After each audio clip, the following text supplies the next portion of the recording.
I was just doing a couple of routine things early today. I came here early and put a couple of turkeys in the oven and a ham.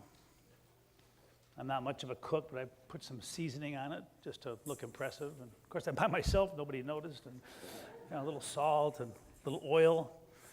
And my dog Harley is sitting there going like, well, what's in it for me? And so we walk out the back door, as we always do.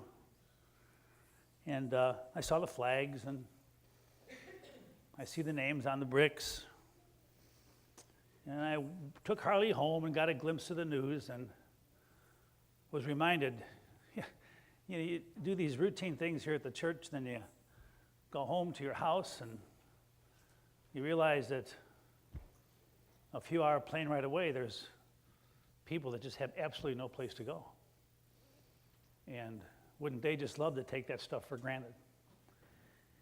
And then I was thinking about being at Arlington National Cemetery a couple weeks ago, and that place is unbelievable. It's, the rows of tombstones. And then I got a call from Ray Carlberg this morning. I don't know if any of you have met Ray. He comes at 8 o'clock, and his family's pretty much gone, and so he just called on the phone because he's going to be alone on Thanksgiving. And then I started feeling guilty. I said, should have had Ray over for dinner or something like that, But then, of course, if you have Ray over for dinner, he talks for like 3 hours. But he's just a good soul, and I could feel the loneliness in his voice. And then I sit down at my desk, and this lady from the Lions Club calls me. And she says, I know you do some stuff at Christmas, so this week I'm going to bring you over $1,000 in gift certificates for your outreach. And so I'm just kind of overcome with emotion because I think of people that have no place to go. I think of people that are lonely. I think of this spontaneous act of generosity that just kind of comes out of thin air. And I think of some of the struggles that many of you have been through. And Jessica, who lost her house in California, and her mom and grandma and sister are here today. And I can't imagine. They're young and they have to start over again and all that stuff. And I sometimes scold myself for taking ordinary moments for granted. Taking ordinary people for granted. Because in a moment of time, it could all be taken away. And even though this is a very giving time of the year, it's also, if we're honest, a very selfish time of the year. Because we all have stuff that we want to get done. And so between now and Christmas, we sometimes are going to get in a hurry to make sure we fulfill all our obligations. And sometimes we get frustrated because our journey becomes very, very important. Sometimes at the expense of listening to other people. And I'm as guilty of that as any one of you may be. But it doesn't have to be that way. So maybe as we look past Thanksgiving and into the Advent Christmas season, let's leave some room for grace. Let's leave some room for moments of peace and comfort.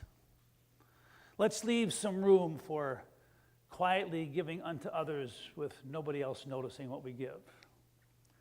Let's save some room for putting other people first and maybe just stepping back and we can be second or third or fourth once in a while.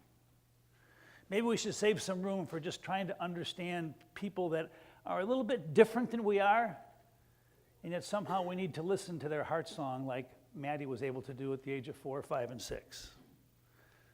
And I don't want simplicity to be a thing of the past. And I'm not sure if things were simpler back then or not.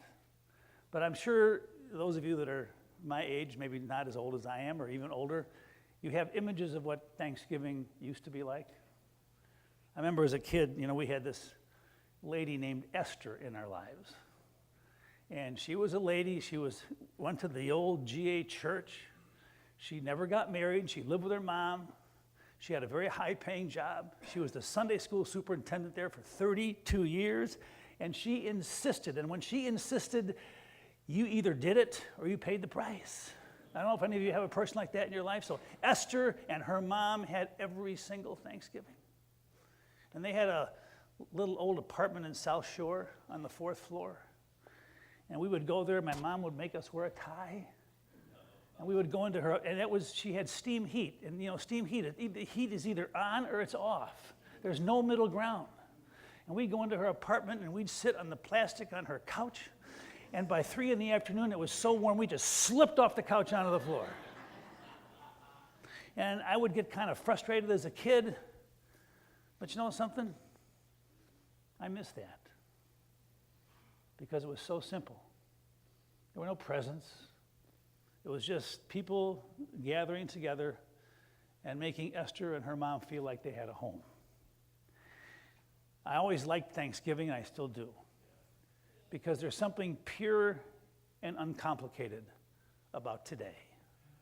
Because we just gather to give thanks. And whether we're alone like Ray, or whether we have a bunch of people around the table, whether we have some tension in our family or not, or we mourn someone who can no longer be there, today is simply a day to give thanks for the blessings that we have. And I hope that I, and maybe many of you, can keep that sense of simplicity alive for the next 4 weeks. I know tomorrow morning, me and my wonder dog will walk out back, and I'll see the names, and I'll see the flag, and hopefully it'll see in the sunrise. And I will say to myself, Don, keep it simple. I'll let you know in a few weeks how that's going for you and for me. Amen.